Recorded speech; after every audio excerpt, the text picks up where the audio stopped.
Have you ever thought about how quickly your life could change if your child was abducted? It's a chilling thought, isn't it? And yet, it's a reality that many families across the globe face every single day. Let's first take a look at the alarming rates of child abduction worldwide. Each year, countless children disappear, leaving their families in a state of shock, heartache, and fear. This isn't a problem confined to any one country or region. It's a global concern that affects us all. But what do we mean when we say child abduction? It's important to understand that there are different types. The first is family abduction. This happens when a family member, often a non-custodial parent, takes a child without the legal right to do so. The second type is non-family abduction. These instances, involving a perpetrator unrelated to the child, tend to garner more media attention, but they're not the only form of child abduction. And let's not forget about the most insidious type of all: abduction by strangers. These cases are relatively rare, but they're every parent's worst nightmare. They occur when a child is taken by an unknown person, often with harmful intent. The statistics on child abduction are sobering. In the United States alone, for example, it's estimated that every 40 seconds, a child is reported missing or abducted. That's nearly 2,000 children every single day. But this isn't just about numbers.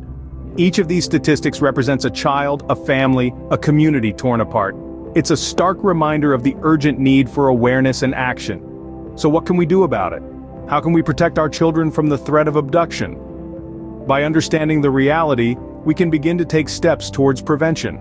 Knowledge is power, and the more we know about the prevalence and forms of child abduction, the better equipped we'll be to safeguard our most precious treasures, our children. Understanding the reality of child abduction is the first step towards prevention.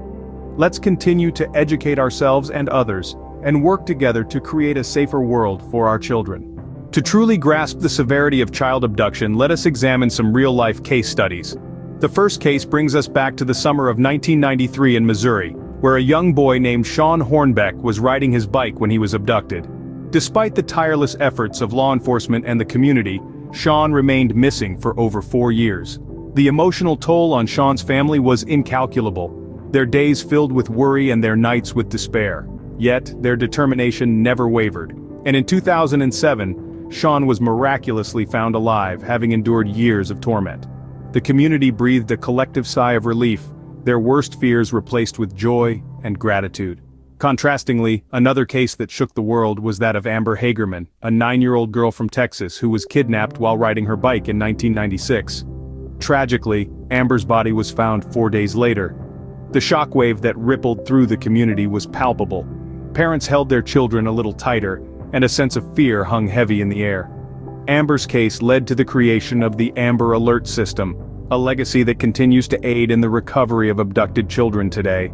And then there's the story of J.C. Dugard, who was taken in 1991 while walking to her school bus stop in California. J.C. remained missing for an astounding 18 years before she was found. The impact of J.C.'s abduction reverberated throughout her community and beyond, reminding us all of the importance of vigilance and awareness. Our last case study is of Madeleine McCann, a British child who disappeared in 2007 while on holiday with her family in Portugal. Madeleine's case quickly became an international story, with her face appearing on news broadcasts and in newspapers around the world. The world watched, prayed, and hoped alongside Madeleine's family. Yet despite exhaustive searches and investigations, Madeleine remains missing. Her story a heart-wrenching reminder of the unknown that families of abducted children face every day. The emotional impact of these cases on the families involved, and the communities at large, is immeasurable. Each story is a stark reminder of the potential dangers lurking in our world, and the importance of maintaining a vigilant eye on our loved ones. These cases underscore the crucial role that community awareness and quick response play in the safe recovery of abducted children. These stories are a stark reminder of the devastating consequences of child abduction. They serve as a call to action for us all to remain mindful of our surroundings, to educate our children about the dangers they may face, and to never underestimate the power of a vigilant community. Let us not forget the lessons these cases have taught us and strive to ensure that no child has to endure such terrifying experiences. We've just examined some harrowing real-life cases of child abduction, and before we dive into the signs and red flags, let's take a moment to discuss the vital role of law enforcement and community in these situations. If you're finding our content useful, consider subscribing to our channel for more informative videos. In child abduction cases, the first few hours are critical. This is when law enforcement swings into action, gathering information, issuing Amber Alerts, and coordinating search efforts. They work tirelessly, leaving no stone unturned in their mission to locate and safely return the child. However, they can't do it alone. They rely heavily on the eyes and ears of the community. That's you and me. Our vigilance, our awareness can make all the difference. Take the case of Elizabeth Smart, a 14-year-old girl who was abducted from her home in Salt Lake City in 2002. It was a vigilant biker who noticed her abductor, a man he recognized from an Amber Alert, and reported it to the police. His quick thinking and action led to Elizabeth's safe return. Similarly, in the case of Sean Hornbeck, it was a curious law enforcement officer who noticed a suspicious post on a missing child website leading to Sean's discovery. These instances highlight the power of a vigilant community and responsive law enforcement. So it's not just about knowing the signs and red flags, it's about being proactive, staying alert, and taking action when something doesn't feel right. It's about understanding that we all have a role to play in keeping our children safe. Let's continue with our discussion on child safety. Identifying potential threats is crucial in preventing child abduction.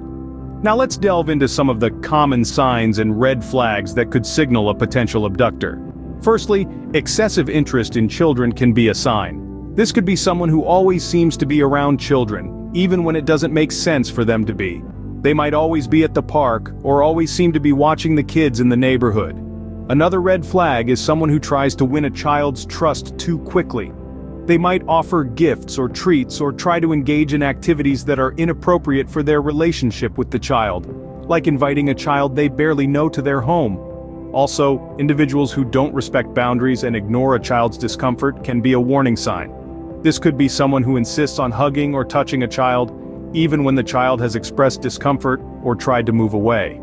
Suspicious behaviors might also extend to the online world. Someone who spends an unusual amount of time chatting with a child online, or attempts to engage in private conversations with them, should raise alarms. Now, it's important to remember that these signs alone don't necessarily mean that someone is a potential abductor, but they should be enough to rouse suspicion and warrant further scrutiny. And crucially, these signs and red flags aren't just for adults to look out for. We should be teaching our children about these signs as well. It's essential for children to understand that they should never accept gifts or invitations from strangers, and that they should always tell a trusted adult if someone makes them feel uncomfortable or scared. Remember, it's better to be safe than sorry. If you see something that makes you uneasy, don't hesitate to report it to local authorities. It's their job to investigate and ensure the safety of our community. In the end, knowledge of these signs and red flags can be pivotal in thwarting potential abductions. Awareness and vigilance are our best defense against these unthinkable situations. So, what can we do to safeguard our children from the threat of abduction?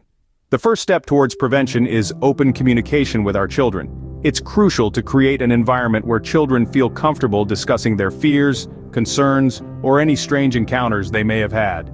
This open dialogue not only strengthens the bond between parent and child, but also empowers them with the confidence to voice their concerns, no matter how small they may seem. Now, let's talk about the infamous stranger danger. While it's true not all strangers pose a threat, it's essential to educate our children about the potential risks. Teach them never to accept gifts, rides, or even seemingly harmless directions from strangers. Make sure they understand that adults seeking help from children is not normal and should be reported immediately. It's all about striking a balance between fostering their sociability and their safety. We also need to equip our children with basic safety skills. For instance, children should know their full names, their parents' names, their home address, and contact numbers. They should also know how to dial emergency services and what to say. Role-playing different scenarios can be an effective way to practice these skills and ensure they are prepared for any situation. Community vigilance plays a vital role as well. Neighbors looking out for each other, parents being aware of their children's friends and their parents, regular community meetings to discuss safety, and even neighborhood watch programs all contribute to a safer environment for our children. Furthermore, technology can be leveraged for safety. Parental control apps, GPS trackers, and emergency alert systems can provide an added layer of protection and peace of mind. Remember, it's not about creating a culture of fear, but rather a culture of awareness and preparedness. It's about empowering our children and ourselves with the knowledge and tools to stay safe. Prevention is always better than cure. It's our collective responsibility to keep our children safe. In the past 10 minutes, we have journeyed through a topic that is as chilling as it is crucial. We've confronted the harsh reality of child abduction, a shadowy threat that lingers in our world. We've delved into real-life case studies, stories that echo with loss, fear, and in some cases, hope. We've dissected the signs and red flags, the subtle indicators that something isn't right, which often go unnoticed until it's too late. We've explored preventive measures, the armor we can equip ourselves and our children with to safeguard against this lurking danger. But knowledge is only the first step. Action is the key. It's not just about being aware, it's about being vigilant, about being proactive. Remember, it's not just about guarding our own children, but also about looking out for others in our community. Let us all take a pledge today to be more vigilant, more aware, and do everything we can to protect our children from the menace of child abduction.